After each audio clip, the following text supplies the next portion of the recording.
Sa unang pagbasa, gihisgutan ang famous kaayo nga away ni David ug ni Goliath.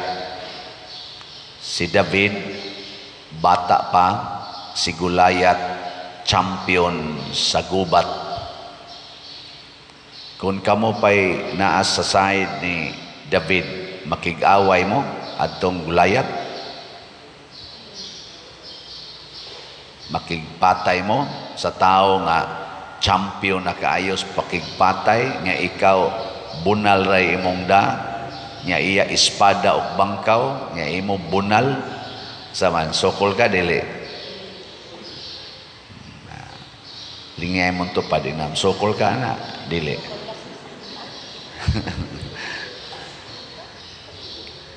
ambot og sa gubat ron sa Russia o sa Ukraine, kinsa kay David anak, kinsay Goliath. Pasabot ba, advantage kay gubat. Sa gubat ron sa Israel o sa Hamas, kinsa ka nilay David, kinsay Goliath. Wa na kayo na mauso karon kay imo mangyong bana-banaon kung makasukol ba ka, bisan sa atong mga sports, kung ano magina timbang-timbangon, boxing, sa dihang mga duwa, bisan sa NBA or bisag unsa basketball, kinahanglan makapasar gyud ka usa, mo qualify ka, aris tennis, mo qualify usa ka, una ka makaduwa sa dagkong event. Pero kaning ilang duwa ni David ug ni Goliath, diretso hastagod ang hari nga si Saul, ingon siya ayaw pakigatubang ana, di pa magani ka maumugunit og espada. Pero si David way giila ngano man kay ang iyang gisaligan dili ang iyang espada ug bangkaw sama ni Goliath nga nagsalig ani. Ang gisaligan ni David ang iyang Ginoo. Basta mosalig ganitas Ginoo mga igsoon, way kaaway nga dili nato mabuntog. Higilingay mong tupad, ingna na kay kaaway karon. Na kay kaaway, kanang wa mulingi, mga palaaway na. Na kay kaaway, ayaw ka problema, gamita ang Ginoo. Matod pa ni David, ikaw, miduol ka nako, miatubang ka nako, dala ang imong espada ug bangkaw, ako makig-away ko nimo, dala ang akong Ginoo. Og namatay gyud si Goliath. Muna sa atong tubag sa Salmo niingon ta unsa to? Daygon ang Ginoo ang akong bato, ang akong kalig-on. Kinsa maroy imong gisaligan kun wa kay kwarta, ang tigpautang o ang Ginoo?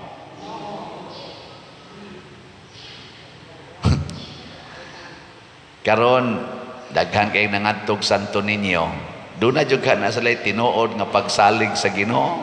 Kanang tanan apil na ta dinhi nga nagmisa karon, apil na ning pari nga nagwali o kanang na nagwali ron diha Santo Niño Basilika. Sikat na kayong atong mga kuanon selebrasyon. Doon na jud ka na salay tinuod nga pagsalig sa Ginoo. Ang Ginoo jud kay ilang bato, ato jud kang bato ang Ginoo. Unsa may timailhan nga misalig tas Ginoo? Kung unas tanan di na ka mahadlok mamatay kana mo jud nay first, ayaw kahadlok sa kamatayon. Ang tinuod nga Goliath sa atong kinabuhi mga igsoon dinis kalibutan mao kanang kahadlok. Muna si San Antonio Abad, wa siya mahadlok nga namatay og sayo ang iyang ginikanan, 18 anyos pa lang siya. Di ba kasagaran yun, moingon man din ta, di sa ko mamatay. Kamo mga ginikanan ba? Di sa ko mamatay kay di pa stable ang akong anak. Kanang 18 anyos di pa man na stable. Napagyud siya igsoong babae, nagkadungan pagyud kamatay ang iyang ginikanan. Nailo sila ba sa atong istorya? Pero unsa man oy gibuhat ni San Antonio, imbis nga iyang tigumon ang bahandi sa iyang ginikanan, kay dako-dako man to silang bahandi, iya na noong gipanghatag ang tanan ngadtos mga mas pobre pa nila. Ang una gud niyang gihatag 200 ka ektarya nga yuta nila nga porting nindutag abot, iyang gipanghatag sa ilang mga tenants. Sunang ana, kamong naay mga yuta dinhi, manghatag ka mo ngadtos mga taong way yuta. Wa man sad mo yuta mo na manghatag. Wow.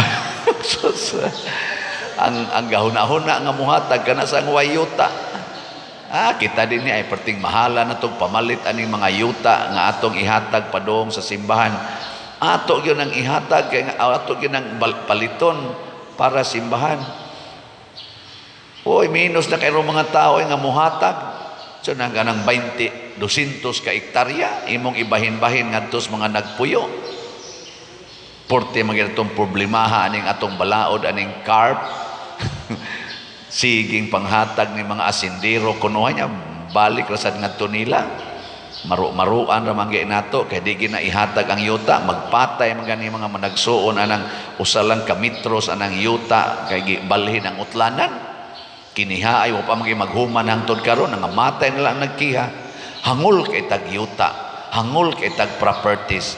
Pero si San Antonio sa iyang kadato gihatag niya tanan.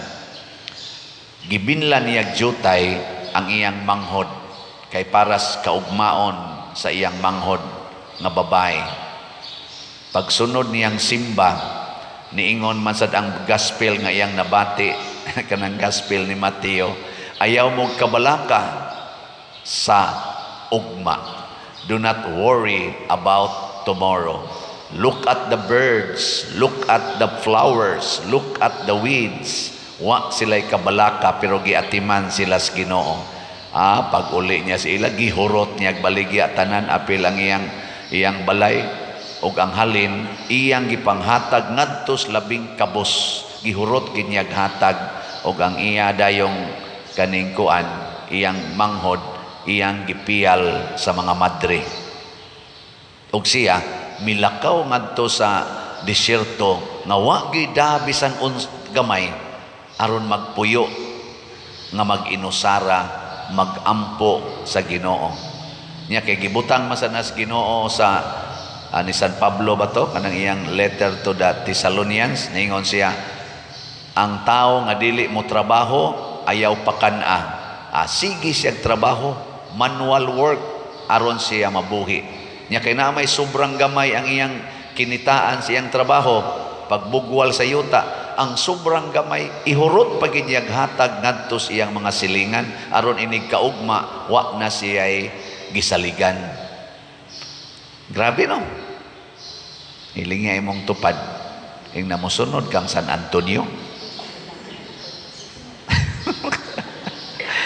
Muna mag-isginhawa ni mong tigo. Na sa tinudanay kining atong pagbaligyag slat din gitudluan ta mo nga maliwat-liwat mong San Antonio. Kana bang kamao bitaw tang mo give up og kwarta nga way pagpangayog baos, gawas lang sa baos nga masuod tas Ginoo. Kana ra man gyud ang gipangayo sa Ginoo. Ug ang atong dako kay kontra dinhi ang gulayat sa atong kinabuhi kinig yung ka-attach nato aning kwarta, ka-attach nato aning mga properties. Kana bang panghuna-huna nga ang akong yuta, ang akong kwarta, maoy mo secured sa akong future. Maunay gulayat sa atong kinabuhi. Ang tanang mga santos, apil na ni San Antonio Abad, San Francis of Assisi, San Vicente Ferrer, hasta gani si Santo Niño nga nahimong Kristo, si Mama Mary o si Saint Joseph, wa yo'y single thing in this world nga ilang giangkon nga ilang ug ilang panalipdan. Gibiyaan yung tanan si Kristo hastang katapusang to siyang dugo iyang gi-give up dinhi aning kalibutana. Bisag patay na gud siya, giduslak ang iyang kilid, ning agas lang yapon ang dugo og tubig. Gihatag gyud tanan. Hubas gyud tanan. Okay. Ing na imong tupad. Gusto kang mahimong David? Sige, ing na. Nagusto ka mahimong David o Gulayat? Ang mga tao karon nangandoy mahimong Gulayat. Ay, unsam nang Gulayat ka na bang dako ba? Ligon mo na sigig yung padako sa balay, siging padako sa kwarta, siging padako sa negosyo. Ingka ikaw pa der, sige kag padako anang kumbinto, sige kag panindot sa simbahan. Yes, mao ni ang atong pagbuntog ni Gulayat. Kaya ang tag-iya sa simbahan, dili sa Padersiano, ang simbahan sa Archdiocese sa Sugbo, ang kumbinto, ang tag-iya na dili Padersiano. Pila na lang kabuan gikan karon 1 anis Padersiano dinhi. Di gay ko kasiguro makapuyo ba ko anang kumbintuha. Makahigda ba ko anang kwartong mga nindot nga kwartong gipanghimo nato. Gidesign ni Monsignor Ting ang kahas. Nindot ra ba kay nahigdaan. Way siguro makahigda pa ko diha. Wa sa ko mangandoy nga anha ko mohigda para na sa simbahan. Kining mga yuta nga atong gi-acquire dinhi, why single meter ana nga ihatag na ring Padersiano anha na simbahan. Kamosang namalit og slots, wa say bisag usa na lang ka usa ka tiil nga yuta nga ihatag nga ninyo anhi ni sa simbahan. Pakpakan nato ang namalit sa slots. Yes, salamat kayo. Naliwat na ta ginagmay, naliwat ta ni San Antonio, naliwat sa tang David.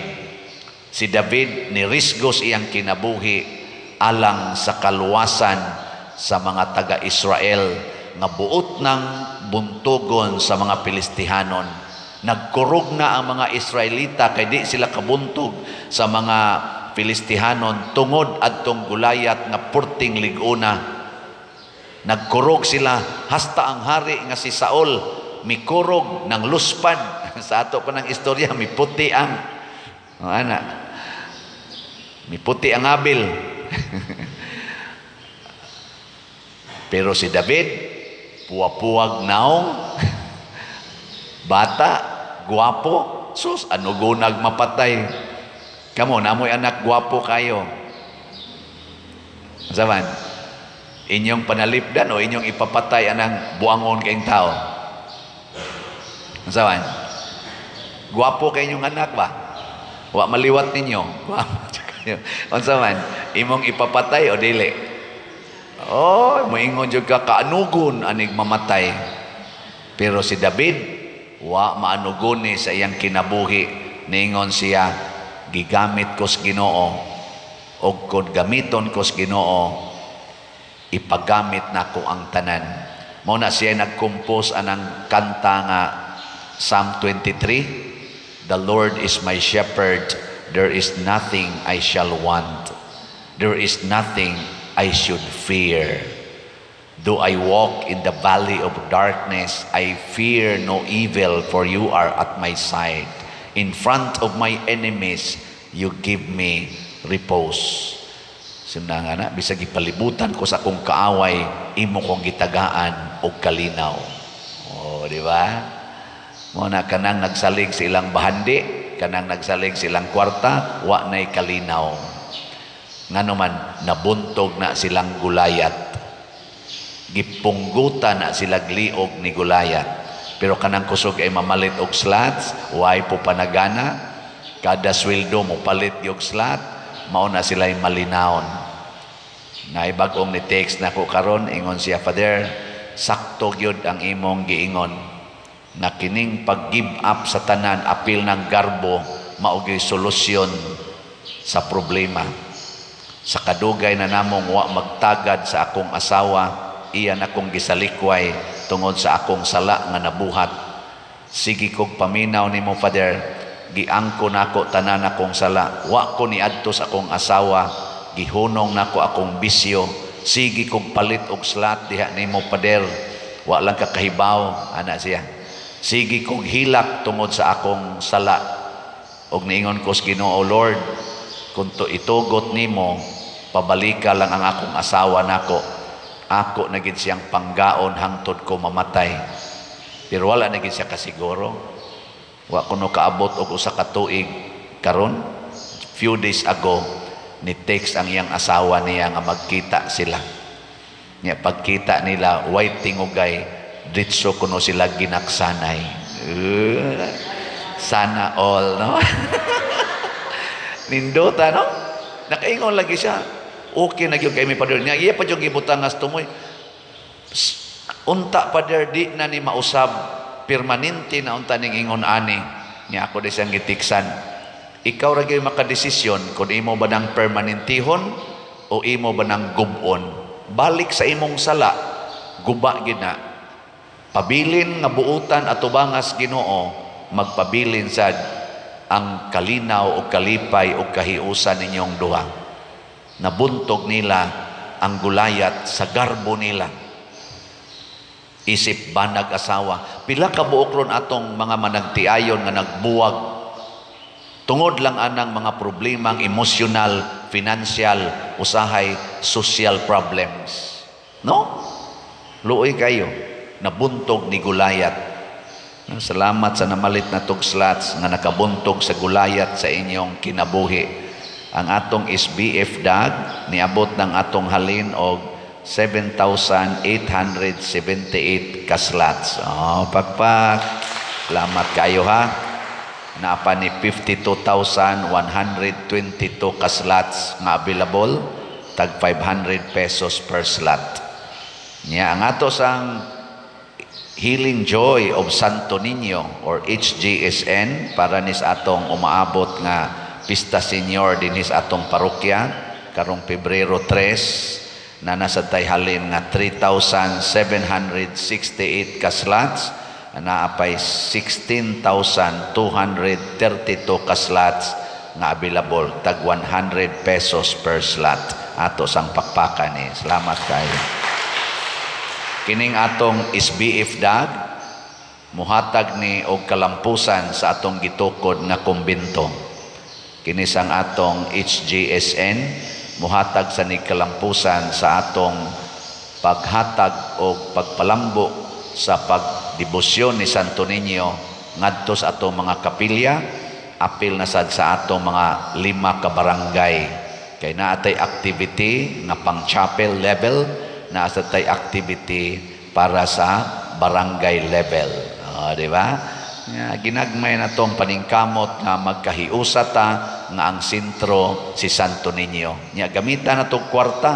Naamtay kwarta atong gamitan kani-ganing kuan kaning kasaulugan sa Archdiocese. Sus dagko kay ni gasto mga binilyon pagitingalig atong totalon ang tanan tungod ni sa ilang gugma sa pagdebosyon ni Santo Niño. Nya daghan man din sa atong parokya ang di kadto dito kay gawas nga layo-layo, mahal-mahal gyud ang gastuhonon.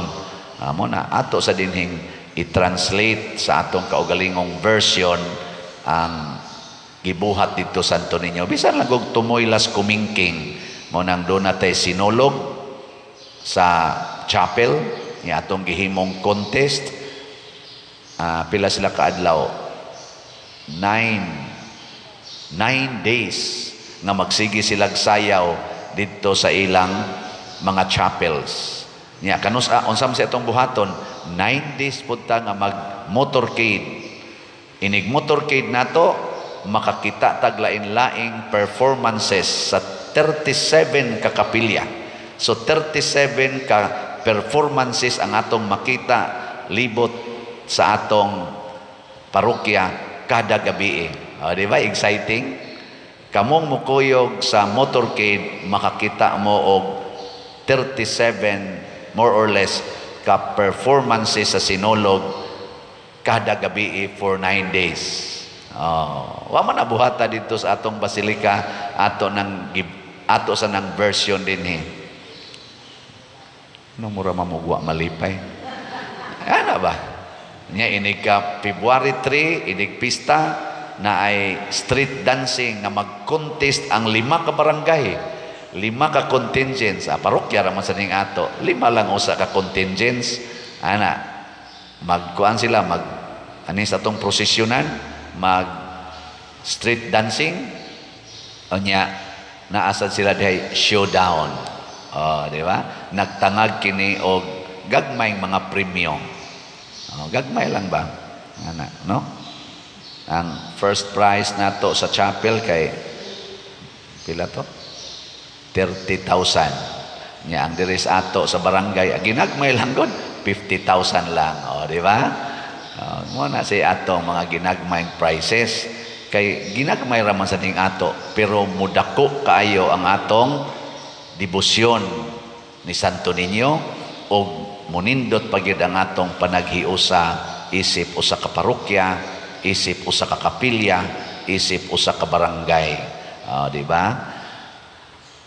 Wa ginalipay kay pero sige lang manindog na ta.